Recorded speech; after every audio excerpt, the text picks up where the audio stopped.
और मुख्यमंत्री योगी आदित्यनाथ महोबा पहुंचे हुए हैं, जहां पर अपनी बात रख रहे हैं, उनको सुन लेते हैं। जिन्होंने देश के इंफ्रास्ट्रक्चर का प्रधानमंत्री जी के विजन के अनुरूप एक नई पहचान दी है, आदरणीय नितिन गडकरी जी का आप सबकी ओर से, प्रदेश की जनता जनार्दन की ओर से हृदय से स्वागत करता हूं, अभिनंदन करता हूं।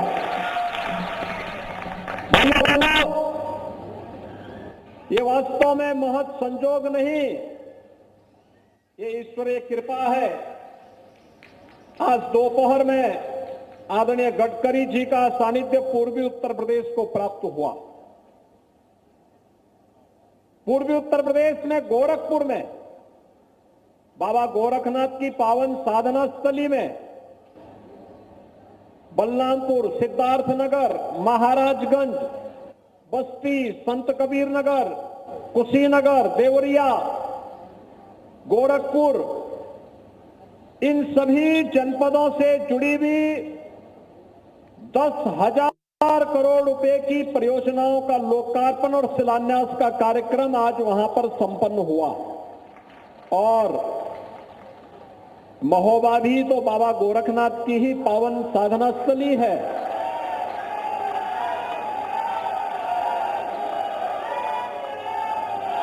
वीर आला और उदल की भूमि है। और मुझे बताया गया कि गोरखगिरी में अब तो पर्यटकों की संख्या पहले की तुलना में 3 गुना से अधिक बढ़ चुकी है। और जब रोपवे बन जाएगा तो ये और आगे बढ़ जाएगा। अभी वहां पे लाइट एंड साउंड का कार्यक्रम चल रहा है और भी सुविधाएं वहां बढ़ेंगी। लेकिन भाइयों बहनों, ये संजोग है कि विकास की अपनी आधुनिक सोच के साथ आदरणीय गडकरी जी ने देश के इंफ्रास्ट्रक्चर को आधुनिक इंफ्रास्ट्रक्चर के रूप में बदल करके देश की अर्थव्यवस्था की रफ्तार को देश के दुनिया के अंदर सबसे बड़ी अर्थव्यवस्था के रूप में स्थापित करने के लिए जो योगदान दिया है वो अविस्मरणीय है और अभिनंदनीय भी है। और इस अवसर पर जब बुंदेलखंड को यह उपहार मिल रहा है तो सचमुच हर बुंदेलखंड वासी इसके लिए आह्लादित है। ये 9 बड़ी परियोजनाएं हैं जिनमें 3500 करोड़ रुपए की लागत या तो उन पे खर्च हो चुका है या फिर खर्च होने वाला है। आप देख सकते हैं, जब कनेक्टिविटी बेहतर होती है, इंफ्रास्ट्रक्चर का योगदान विकास के लिए वैसे ही होता है जैसे हमारे शरीर के लिए हड्डियों के ढांचे का होता है। आप सोच सकते हैं, अगर हमारे शरीर में हड्डियां नहीं होती तो शरीर की क्या स्थिति होती? वह स्थिति विकास के लिए होती है। और विकास को द्रुत गति से आगे बढ़ाने के लिए इंफ्रास्ट्रक्चर जिस बड़ी भूमिका के साथ आगे बढ़ रहा है वह अभिनंदनीय है। आज हमारा बुंदेलखंड बहुत आगे बढ़ चुका है। आदरणीय प्रधानमंत्री जी के विकास के विजन को जमीनी धरातल पर उतारने के लिए जो कार्य हुआ है, भाइयों बहनों, हम सब जानते हैं बुंदेलखंड एक्सप्रेसवे पूरे बुंदेलखंड की एक लाइफलाइन बन चुकी है। बुंदेलखंड में हर घर नल की योजना आज साकार रूप ले रही है। बुंदेलखंड में डिफेंस कॉरिडोर एक नए सिरे से दुश्मन को दहलाने के लिए अपने आप को तैयार कर रहा है। और यही नहीं, अभी तो इस बार के उत्तर प्रदेश शासन के बजट में भी हमने बहुत कुछ दिया है। झांसी के लिए एक औद्योगिक डेवलपमेंट अथॉरिटी के निर्माण के लिए 6,000 करोड़ रुपए की व्यवस्था हमने केवल झांसी के लिए की है। बुंदेलखंड एक्सप्रेस हाईवे को झांसी तक ले जाने की भी तैयारी कर ली है, उसके लिए भी पैसे की व्यवस्था की है। और बुंदेलखंड एक्सप्रेसवे को चित्रकूट तक पहुंचाने का काम भी हम लोग करने जा रहे हैं। और बांदा से चित्रकूट के बीच में भी हम लोग एक नए औद्योगिक डेवलपमेंट अथॉरिटी के निर्माण की कार्रवाई को आगे बढ़ाने जा रहे हैं। बुंदेलखंड एक्सप्रेस हाईवे पर 2 नए औद्योगिक क्लस्टर विकसित करने के लिए भी धनराशि की व्यवस्था हम लोगों ने की है।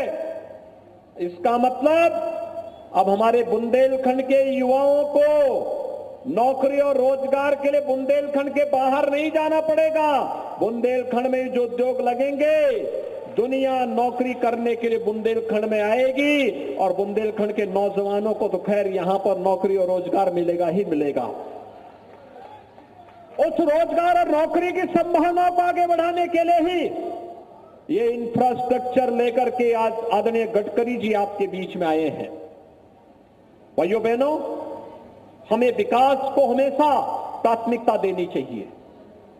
जो लोग विभाजन की राजनीति करते हैं वे लोग सचमुच देश के विकास को बाधित करते हैं, युवाओं के सपने को दूषित करते हैं, अन्नदाता किसानों के उत्थान में बाधक बनते हैं, माताओं और बहनों के विकास को अवरुद्ध करते हैं।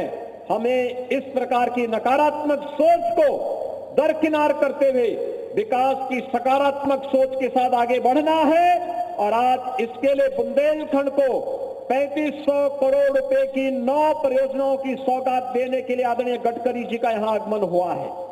अभी पिछले दिनों आदरणीय गडकरी जी ओरछा में भी आए थे। ये पहली बार हुआ है जब कोई केंद्रीय मंत्री 1 महीने के दौरान 2 बार बुंदेलखंड का दौरा कर रहा हो और ये गडकरी जी ने साबित कर दिया है। उत्तर प्रदेश को दृष्टि अगर आप देखेंगे तो गडकरी जी का 1 महीने के अंदर चौथा दौरा है। इस चौथे दौरे के कारण आज उनका मैं एक बार फिर से बुंदेलखंड की धरती पर स्वागत करता हूं। ओरछा के कार्यक्रम में मुझे भी शामिल होना था, लेकिन उस समय बाबूलाल तिवारी जी हमारे एमएलसी का चुनाव लड़ रहे थे। इनके चुनाव के आचार संहिता के नाते बुंदेलखंड में आचार संहिता लागू थी, हम लोग उस समय उसमें कार्यक्रम में शामिल नहीं हो पाए। मैं आभारी हूं आदरणीय गडकरी जी का कि उन्होंने कहा कि नहीं, यूपी के बुंदेलखंड के लिए अलग से कार्यक्रम देंगे और उसके लिए महोबा को चुना।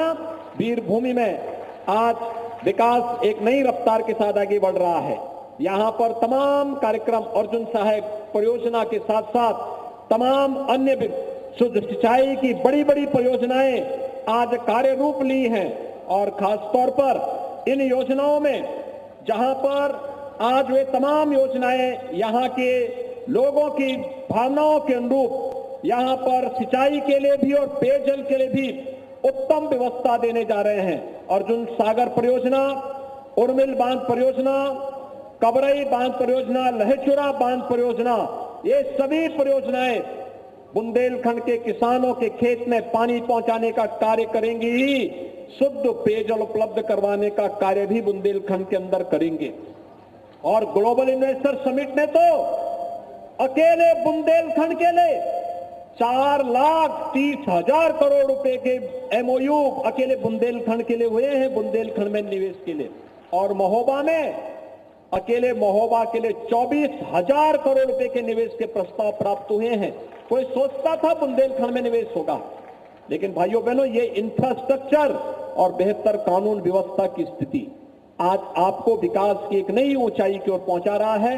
मैं इस अवसर पर आप सबकी ओर से, पूरे प्रदेशवासियों की ओर से आदरणीय गडकरी जी का हृदय से स्वागत और अभिनंदन करते हुए अपनी वाणी को यहीं पर विराम देता हूं। धन्यवाद। जय हिंद।